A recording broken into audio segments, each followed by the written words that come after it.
I know that the Lord will use us even if we have not much talent, because I didn't know I had any talent for writing music.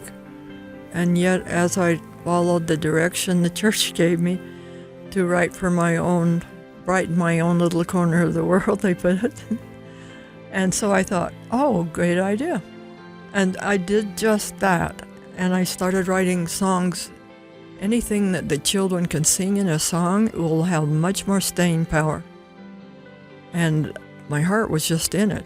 So I only knew they were going to be sung in the primary in our stake. But it did catch on.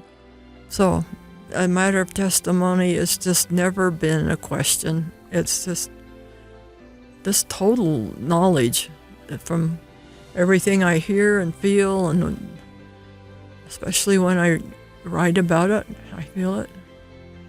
And it's me, it's in me and through me, and it means everything to me.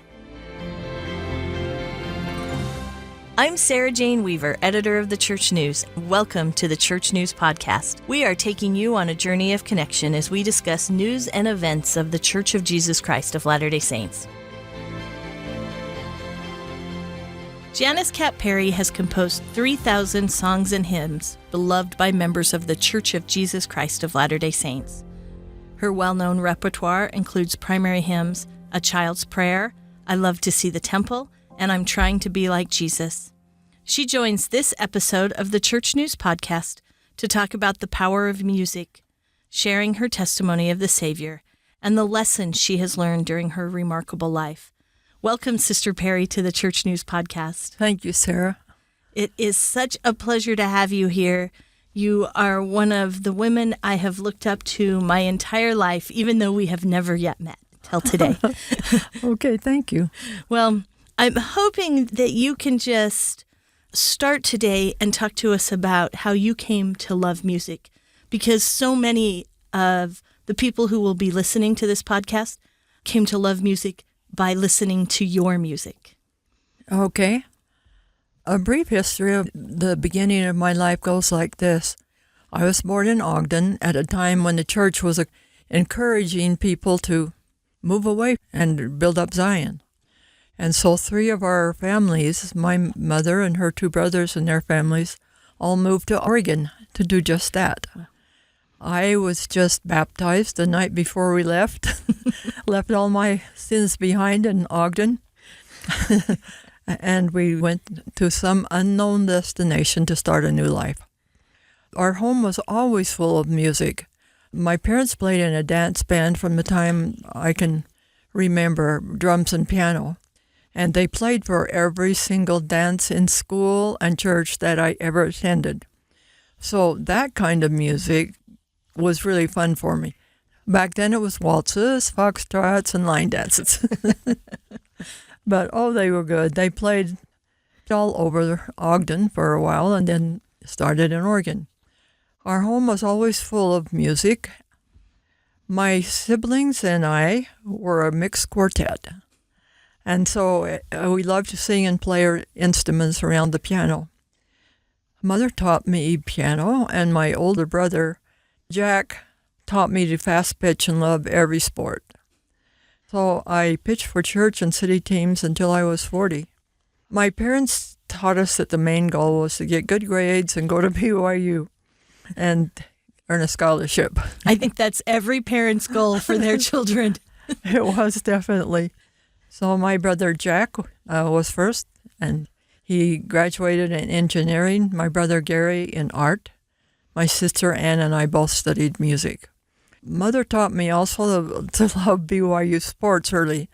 We lived on a farm, and she would go out in the cold of winter and sit in her car to listen to a static-filled BYU football game. She would warm up the car a little and then turn it off, so she just wouldn't miss a game. And it was not a good reception, but I started going out there with her. And I got the same love for BYU sports long before I was there. I became a lifetime BYU sports fan. I have autographed footballs in my office now, 6 of them by all the main coaches and all the main quarterbacks who start. My children are wondering which one they're going to get. So am I.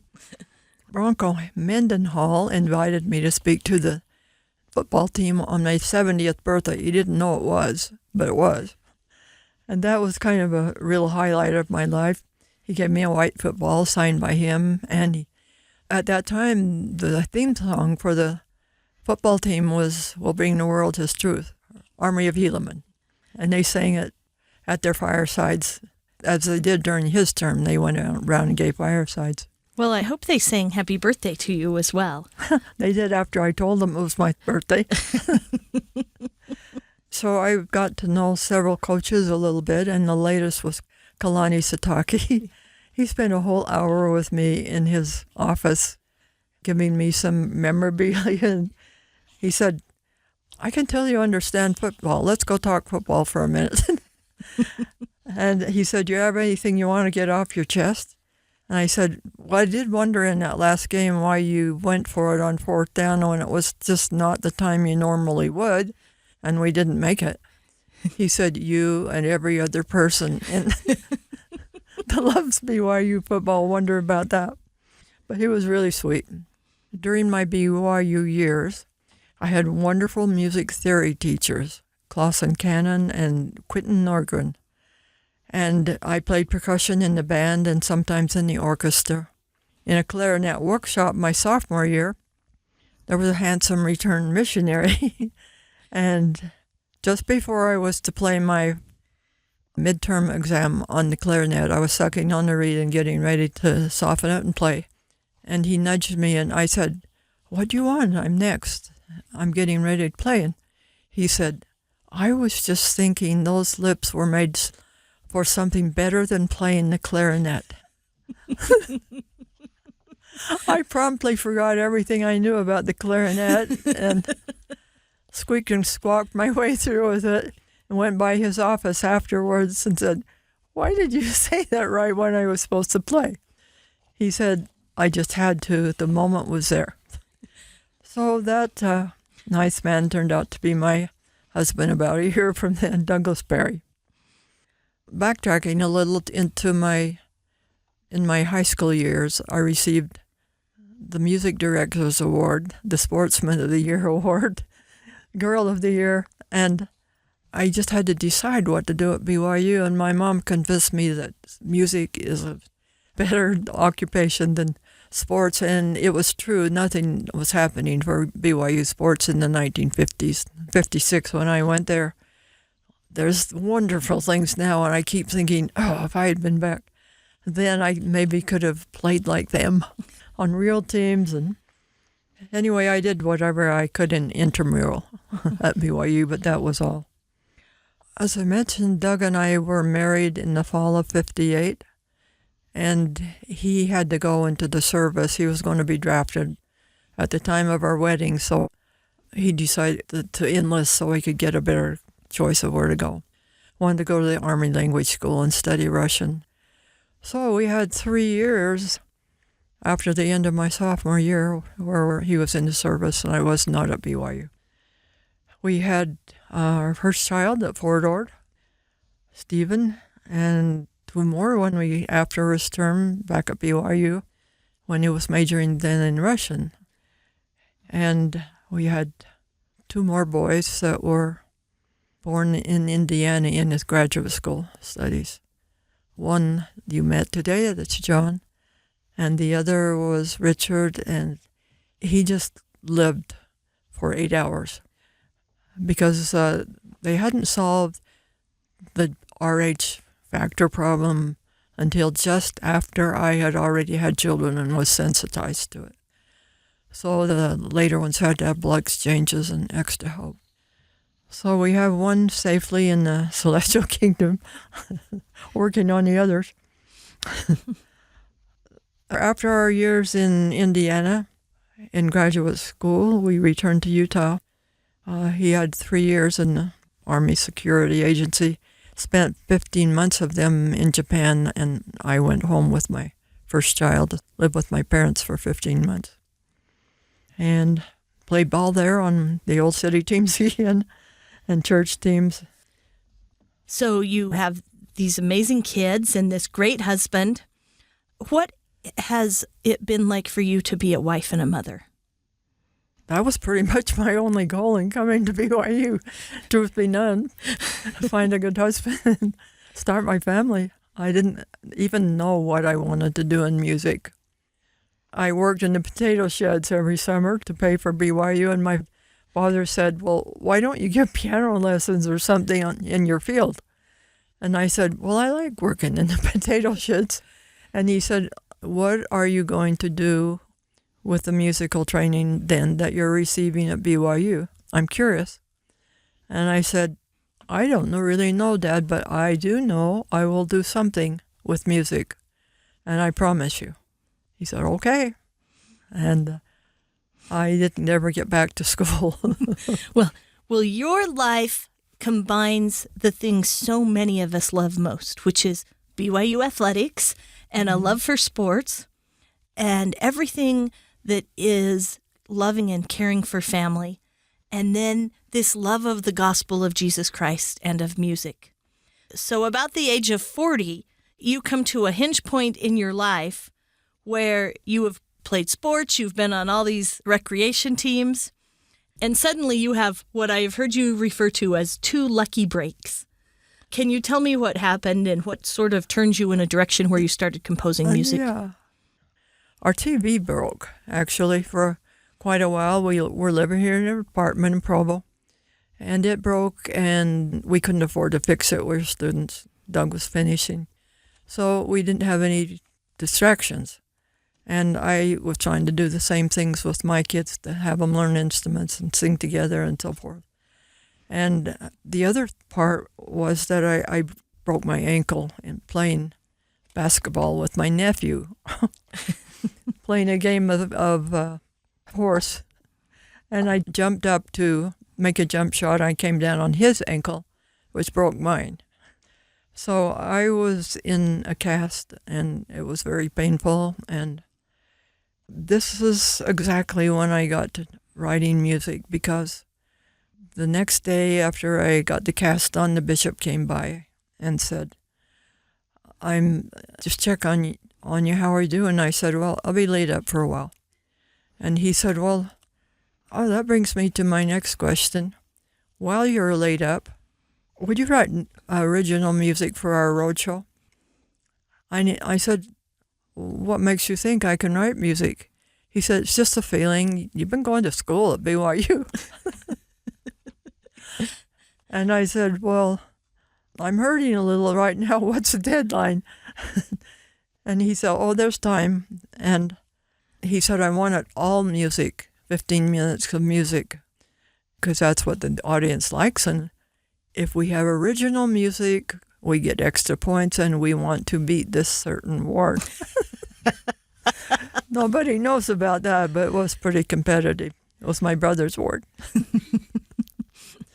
So I said, I think about it, but I don't know. So my husband got me a manuscript book and some pencils, and he found a way to prop my foot up on something so it wouldn't hurt so much.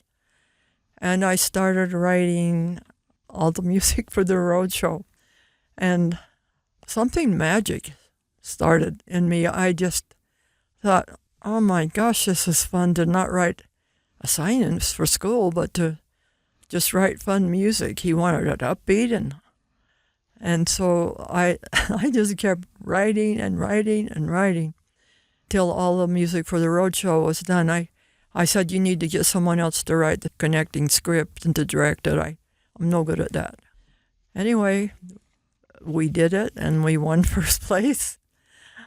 We had the award for best music, and my brother had the award for best.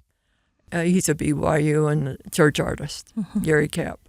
And he got the award for best scenery. So we were both happy. So the second year I did it again, the roadshow, and Merrill Jensen, we all know Merrill, the wonderful arranger for the church, he was our stake roadshow director. By then, I had written many songs, and they'd been chosen, some of them for the songbook. And so Merrill said, it's time we recorded your music. Not the roadshow. Not the roadshow. Real music. And he said, just start on primary songs. But, I mean, he had heard some of them because I had written them. And so he said, let's record it. And I said, I don't think we can afford it. How much is it? He said, if I go to California, I can do it for $1,000 a rhythm track. And when we come back here, Randy Booth's singers for Young Ambassadors, you have children in that group, and he'll provide the singers for you.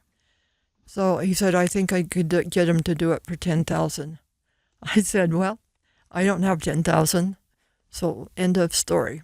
He said, no, borrow $1,000 from 10 friends and for 1 year and pay them back a little higher interest. I said, oh, I can't do that. What if we couldn't pay it back? He said, I guarantee you will. I hated it, but I found 5 people that would do it, and my mother believed for $5,000. So he went down there and recorded it with a nice rhythm section. Came back, and it was a 78 LP, and that's all at first. And when I put that on and played it, I was just, it was magic to me. I couldn't believe it. Randy Booth came in, brought his good singers. He was the vocal coach. He didn't charge us. And we were on our way. The first album was Where Is Heaven? And Steve sang on it. And my oldest son, they've all been in Young Ambassadors. And at that time it was him. Mm-hmm. He and his friend Brad Wilcox. And they both sang on the album, and Randy helped us all through that. I forgot to mention the very first thing I did writing music for the church was writing one single song. I Follow Jesus. And Doug took the kids and went for the day, and I wrote music to it. And this was before Merrill. And when he came home, I had written the words and the music to I'll Follow Jesus. And I said, do you want to hear it? And he said, kids, come on and sit down. Mom's written a song. We're going to listen. And so they listened all the way through, and nobody said anything. And I looked up at my husband, and he was wiping tears from his eyes. He said, that's the start of something big, sweetheart. And I'm going to support you all the way. My older brother, Jack, paid to have it published. My younger brother, Gary, the artist, gave me a picture to put on the front of the cover. One piece of sheet music. I took it around, this had to be in the early 70s. I took it around to bookstores and music stores. They had nothing by LDS writers at that time except Lex Diaz Azevedo at that time was doing his show, The Biggie, Saturday's Warrior. Yes. And my son was in it. He was in the choir and later went on a tour with it. So he was the only one writing except for a lady in Mesa, Arizona, and all the stores were just wanting something by LDS. There was no one back then. And so I just kept replenishing it and reprinting and everything, and we made the money to support one of our son's missions. And Steve sang on it, so he was helping to support his mission. And that's how we got started, with Merrill's help, and he arranged everything for us for quite some time, and then we had several other arrangers. I just want to read a few of the words from that song, because I know exactly how your husband felt when you wrote, "The Lord has blessed me with gospel truth. I have learned his ways in my early youth." And so much of your music has these gospel truths that have been embedded in so many people's hearts as they have sung those words. How do you write a song that is a manifestation of your faith? When you write music, how do you decide what to write about? I usually do a lot of thinking away from the piano about subjects that I love. Many of them later followed as assignments. And In fact, most of the children's songs that I wrote on that album were assignments. But when I actually sit at the piano, well, I kneel at the piano, I know that I need help. And I always can feel a difference if I skip that step. So I don't know, I wrote the poem sitting down. That's how way I do it now too, and the music kind of takes shape. Then I go to the piano to get it written down. But I don't know, I'm surprised you have the words to that first one. Those words are so beautiful, as are so many of the things that you write. I heard an interview with you years ago where you said, "We who have the gospel of Jesus Christ have something to sing about." Yes. And I love that idea. Can you tell us about what it means to you to celebrate knowing the gospel of Jesus Christ? It's about as happy an occupation as you can be part of. I just came to it kind of gradually, but I felt a great interest in writing children's songs first. Well, I sent some of my songs into the church, I'll have to tell you this, and they said, "Oh, we get so much music, we can't really deal with it. Just brighten your own little corner of the world, and if it's good, we'll hear about it." That was Brother Michael Moody, our music chairman, whom I adore. He's been a close friend. And so I thought, oh, great idea. And I did just that, and I started writing songs as an assignment.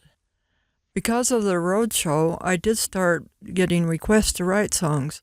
It started with some young women's songs, and mostly primary. And I had a real inclination to focus on primary songs because they're just short, and I just feel like it's so, anything that the children can sing in a song will have much more staying power.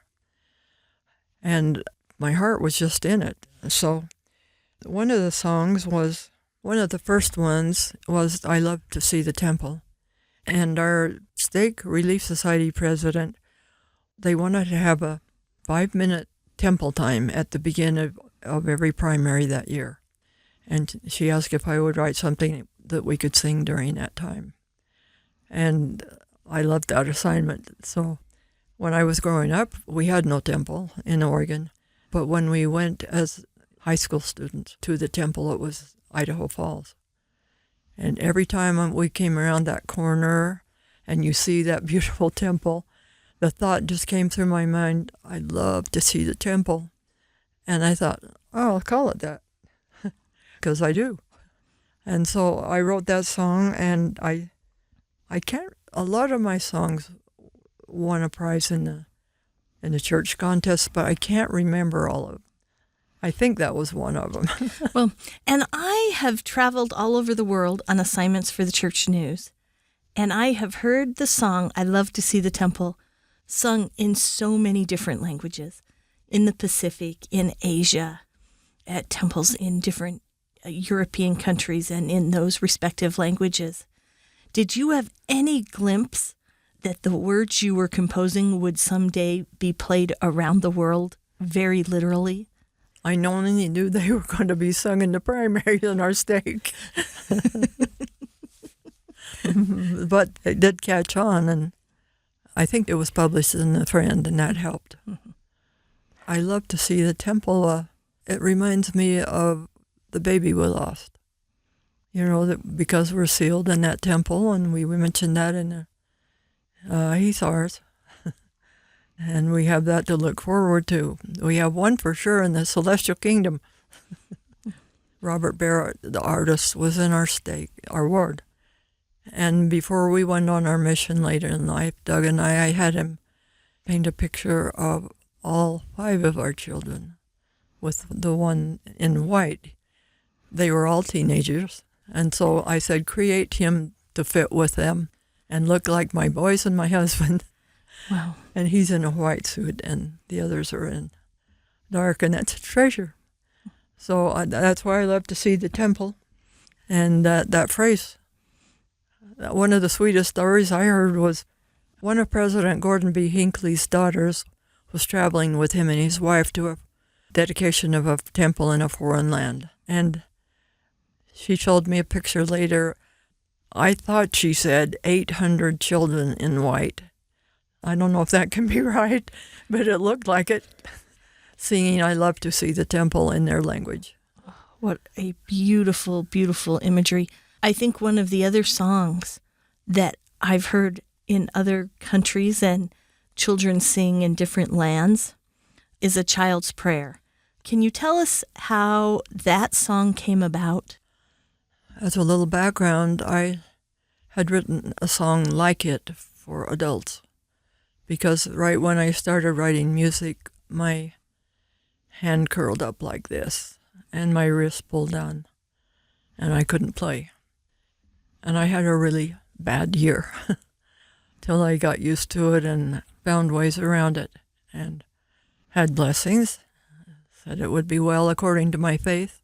Really tried, but I've learned something about faith from some of the 40 doctors that I went to try to find a solution for my hand.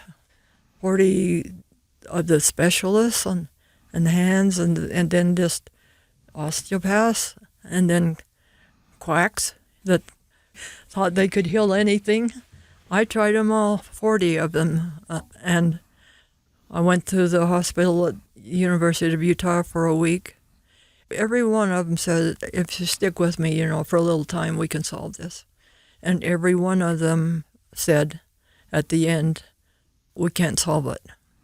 You'll have to just live with it. We don't even know what it is or why it happens. I think I know, but I had been typing hard for university students and professors at 3 different universities, Indiana and BYU and Utah State, where we lived. And it was hard typing, long dissertations. I think it's repetitive strain syndrome. One day I just couldn't hold that hand up and I couldn't control these fingers. I thought, I'm done. So here's how I still kind of play the piano like this. But I don't have to play in public. There's plenty of people that can do that. I just kind of go slow or something to get it written down. And so I wrote this song called Lord, Are You There? Do You Hear My Prayer? And it's a 2-part song for adults. And it was comforting me. I wrote it to comfort me, I guess, of what he might say to me. And so I thought, why not do something like that for children? Because they're just learning to pray, and they may wonder if Heavenly Father is really there. And so I thought, that'll be the first line. Heavenly Father, are you really there? And I don't know, I just had my heart in that song so much. And it's been sung more than any other songs of mine. Well, you have 10 children's songs in the church's children songbook, as well as so many hymns. The song A Child's Prayer, just people go through things, and somehow it just hit a spot with everyone. A few years ago, LDS Living magazine they did a vast survey of the 100 most popular LDS songs of all time, and I thought, I wish mine would make it. I think some were there. Someone called me up and said, did you know that A Child's Prayer is number 1? And I said, number 1? I said, that can't be. I know all the other beautiful music that's been written. She said, well, call up the magazine and see. I did call them. I said, my friend, was she joking? She said that was number 1. She said, indeed it was, and by a landslide. And later when I was in the Tabernacle Choir, they asked me to write a page that would come before the song, an introduction to it. Craig Jessup asked me to write it. And so I did write that. And they recorded it with that additional. And when they sing it, when I heard the Tabernacle Choir singing my little song, I couldn't even sing. I was moving my mouth, but I couldn't sing. And I was just praying the camera wasn't on me, and I found out later it was. What an amazing moment. There's this song that comes from your own hardship. You have a hand that's not working the way you want. You can't do what you want to do, which is play music. And a song becomes a prayer. And then it has such global impact that it becomes everyone's favorite song. I'm delighted also that you mentioned you were in the choir. You served in the choir? I was there from 93 to 99. Tell us about that experience. I always wanted to try out, but I just thought, no, I don't have that kind of voice. But I sight read music, and I know that's part of it. And I just didn't. And then I was in a swimming pool one day with Myra Ripplinger, the assistant director's wife, Dawn Ripplinger. Mm-hmm. And I said, I'm just so tempted to try for the choir. And she said, do it. So you see, they really need sight readers, and I know you can do that well. And so I thought about it. I found what you had to do. I passed the written test and went up with about 70 other people. Then they said the next step will be the in-person audition. I said to my husband, I'm not going. My voice is so ordinary. And he said, well, you don't know. They don't like voices that stand out. He said they like blendy voices, and you have one. And I said, okay, well, you go with me. And I got up there, and I heard this beautiful voice auditioning before me. And I said, I am not going in now. Let's just go, and this is a pipe dream. And he said, you are here, and you are going through it. And they opened the door right then, and he pushed me through and came in with me. And the rest is history, because from 1993 to 1999, you performed with the choir. When I first came to the choir, they sent me down to work with Joanne Otley for a few weeks down under where they were rehearsing. And she helped me, but I said to her, Joanne, how did I get in the choir? Level with me. And she said, oh, well, you have a true voice. They don't like big vibratos. Your sight reading was spot on, and that's really important. So she said, just be at peace and enjoy the experience. And I did for 6 years, still wondering how I got there. Now, Sister Perry, you've given so many of the copyrights to your music to the church. Why did you want the church to have those so people can sing them and use them in church meetings any way that works for them? It would just happen more often. I was looking for someone to sing my music. And when the church did start using it, they started sending me forms to sign. And I said, well, do we need to do this? Could I just write a letter saying you can use anything of mine anytime? So we did that. They still do it, though, just to be sure. I mean, where else would you want it done more than by church members? What I love about you, Sister Perry, is that you have this name that is recognized by so many in the church, yet you seem like your nature is a little bit shy. Yeah, it is. I feel very ordinary. And it's been hard to deal with some of the things that came along. But so for all of us who feel ordinary, you have led this life where you just sort of did the next thing that someone asked you to do. That's exactly right. And accomplished something very extraordinary. Well, you were asking me about... I'm going to change the subject. Okay, I'll change the subject. But BYU did honor you a few years ago with an honorary doctorate, acknowledging that what you have done has touched people in an extraordinary way. Now, this is a school that you love their sports. You listened to their football games as a child in Oregon from the car with your mom. Recall what it was like at that moment to stand up at BYU and get that recognition. Well, it was kind of an ordinary experience that turned into something more. President Kevin Worthen lives 2 houses north of us. I had had my second stroke and was just home from the hospital, and my speech was coming along, but not too well. And I needed a walker to walk. He said, "Can we come over and visit you for a minute?" And I thought, wow, that's really nice of them to come over and visit me with all they have to do. And we talked for quite a while, and he asked how I was. He said, "But I'm really here on official business." I said, "Really? What could that be?" And he said, "BYU wants to award you an honorary doctorate degree for your service in music." And I was dumbfounded. I said, "Did I hear right?" I said, "How did that happen?" He said, "Your son John wrote to us, and he said, 'Do you ever give just an honorary degree from BYU?'" And he said, "Well, yes, we sometimes do." He said, he just meant a regular degree. Yeah. Kevin said, the committee was just meeting to decide on a person to receive the honorary doctorate degree. And so I sent it over to them, and they came back saying that you were the one they chose. I mean, I just cried.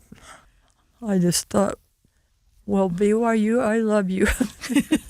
I mean, they've been so good to me. They did a 90-minute video of my life. I don't know, I've loved BYU always. And I said, "But realistically, you see how I am right now. Do I have to do anything at graduation?" He said, "You just need to walk up there and receive your award and give a speech. We want you to prepare a talk of some length." And I said, right now I couldn't walk up there and I couldn't speak clearly enough. He said, "It's a couple of months away. I'll bet you'll be better."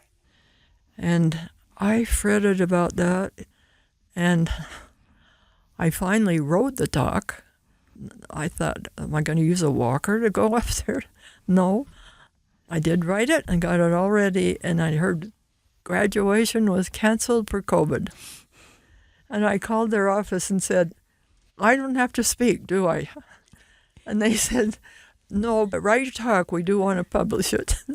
I said, "Well, I've done that. Yeah, that'll be good. I can hand it to you." Well, I'll tell you what we're going to do.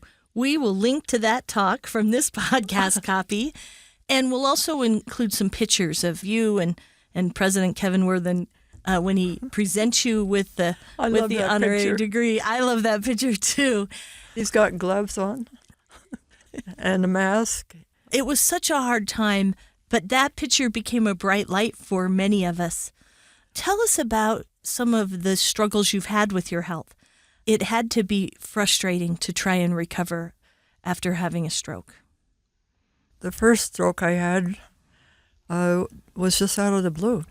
I'd watched the 24th of July parade on TV and came in to write some music, and all of a sudden something just came down, and I called for my husband and John, who were both there, and John lifted me onto the bed and they called the ambulance. And I don't remember much after that, but I was in the hospital for some time, learning to try to walk and talk, and finally came home, and Doug got me a walker with wheels and one that you can sit down on if you can't make it any farther.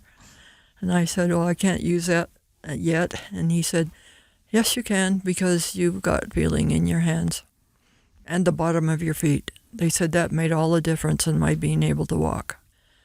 But it left me with a right leg that is numb, except there's some feeling on the bottom. I just gradually recovered, and a few years later, John and I were planning to go on a trip together to do firesides in Panama and Chile, where we served our mission, and where his mission companion was mission president now in Viña del Mar. So I prepared all my talks in Spanish, and we were ready to go to do 3 or 4 firesides for the church and the missionaries. It was going to be their Christmas program. And I think it was just 3 or 4 days before I had my second stroke. I was all alone that time at night, and I was watching TV, and when I realized something was wrong, I was past the point where I could call anyone. I had my phone on my lap. I tried to dial it. I could get one number, 8, nothing else. I couldn't even remember what it was, and then when I remembered what, the 8 was gone. And I just knew I was there for the night. So it was about 10 p.m. to 10 a.m. I knew John would be coming to work. And when he found me, it wasn't terrible, I just knew I was in trouble. But I was kind of in and out, and not in a lot of pain. And when he found me, he said I was unconscious, kind of half on, half off the couch, and he knew immediately what had happened. So he called, I don't remember then anything for that day, nothing. But then I went to the hospital, and they did all their tests with me unconscious. And my kids were taking turns in staying 6 hours at a time with me.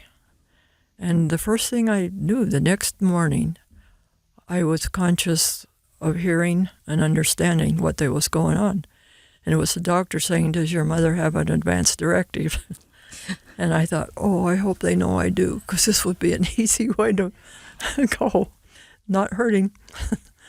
And they all said, yes, she does, and she wants it honored, because I had made that clear earlier. Mm-hmm. And so they said, well, then she can't speak or move, so we'll just give palliative care.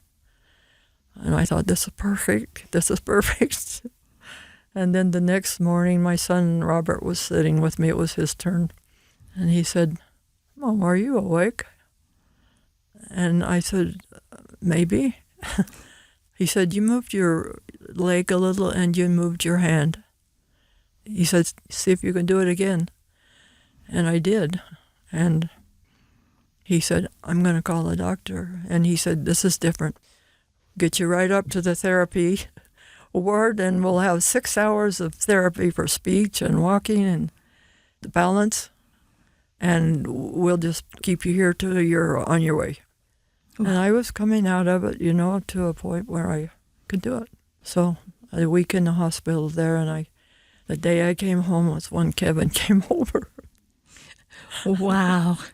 Well, a lot of hard work and probably a lot of prayers on your behalf had to result in a place where you wouldn't know it today. I can tell it a little in my speech, but not too bad. Now, Sister Perry, you work with your son John, and you have for many years. That has to have been a great blessing in your life. Yes, he's at a certain point, he just took over our business completely. But it's always been a family business. Like my husband, his degrees are in Russian, and then he was in data processing because computers came along. He left his job and he learned to engrave all the music. And from then on, all I had to do was hand him my music, and it was prepared for publication. And he loved it. And 3 of our kids have recorded on our albums. We recorded 11 of Steve's albums, and 3 of my daughter Lynn's. And then John just came over and took completely the business part, because I was filling orders and not having any time to write. Takes care of the tax, the advertising, the promotional, all of our records for 30 years. And the past 5 years would have been a unique time for you as well, because you lost your husband. Yes, that's major. He wasn't sick very long. He engraved all our music for years after he finished his profession, and this became his profession. But just gradually, during over a 6-month period, he started losing his ability to remember how to do it. He had to call people who knew to help him, and then one day he said, "I can't do it for you anymore." And that was very sad for him and me. We had a wonderful friend, Brent Jorgensen, who stepped up and said, I'm going to take all of Doug's files, and I can find anything you want at any time, and I'll engrave your music. Well, so people have helped us all along the way. What I would love to talk to you about kind of as we wind up is why you chose to use music as a way to share your testimony. Oh, you said something to music, it goes deeper into your heart. It has a great staying power. It makes all the difference than just reading a poem. If I read you my lyrics to a child's prayer, how much would that mean compared to singing the music? Yeah, I don't know. I've always loved sacred music. Just as an example of what a song means is a really quick one. But I belong to the Church of Jesus Christ. And I heard a lot of letters, or got a lot of letters about it, but one lady wrote and said, I took my little girl to the shoe store to get shoes, and I let her wear her patent leather. And while she was trying on shoes, the clerk said, those are pretty shoes, where do you wear them? She said, to church. And she said, what church is that? And she looked up at her mom, and she was 5 or 6 years old, and her mom said, remember the song? And she said, oh, I belong to the Church of Jesus Christ of Latter-day Saints. But that's the power of music. She couldn't remember the name of the church, but she remembered it when it's set to music. I love that the next line to that is, I know who I am. Yeah. And I know God's plan. What an amazing thing that has been kind of imprinted in the hearts of our children because of the work you've done. We have a tradition when we have people on the Church News podcast, and we always ask them the same question. And the question that I want to ask you today is, what do you know now? So, Sister Perry, what do you know now after writing so many songs that have helped people and strengthened their faith? I know that the Lord will use us even if we have not much talent, because I didn't know I had any talent for writing music. And yet, as I followed the direction the church gave me to write for my own, brighten my own little corner of the world, they put it, it just, everyone can make a contribution, because I had no special talent at that time, but everything I tried helped me to progress. I even eventually recorded an album of me singing my favorite songs of mine. It's not for human consumption or public consumption, but it's something I gave to all my grandkids. And it's pretty good, because I'd been in the choir a while, so it was at least at the peak of my voice. And I never thought I would do that, but I love singing. I love singing my songs. But I have never wavered from my testimony of the gospel. We lived on that little farm in Oregon, and we didn't even have our own scriptures then. The kids didn't. And my mother taught us from M.M.R. Peterson's book, Children's Stories of the Book of Mormon. And she read them with such passion and testified of them, and sometimes she cried. And we believed her hook, line, and sinker.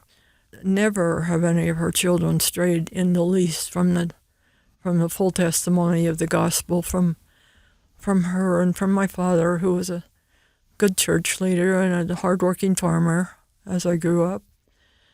And Mother wrote many roadshows, always won first prize, so I inherited that too. But when I hear people losing their testimony, I just feel like, pray, read, just have it revealed to you for certain, because it will be if you're seeking earnestly. And I still reread the Book of Mormon just over and over in all the scriptures. And now I read them, and I'm reading Jesus the Christ, just finishing in Spanish, because I really learned to love that language. And we have 8 of our albums in Spanish by native singers that are wonderful. So a matter of testimony has just never been a question. It's just this total knowledge from everything I hear and feel, and especially when I write about it, I feel it. And it's me, it's in me and through me, and it means everything to me.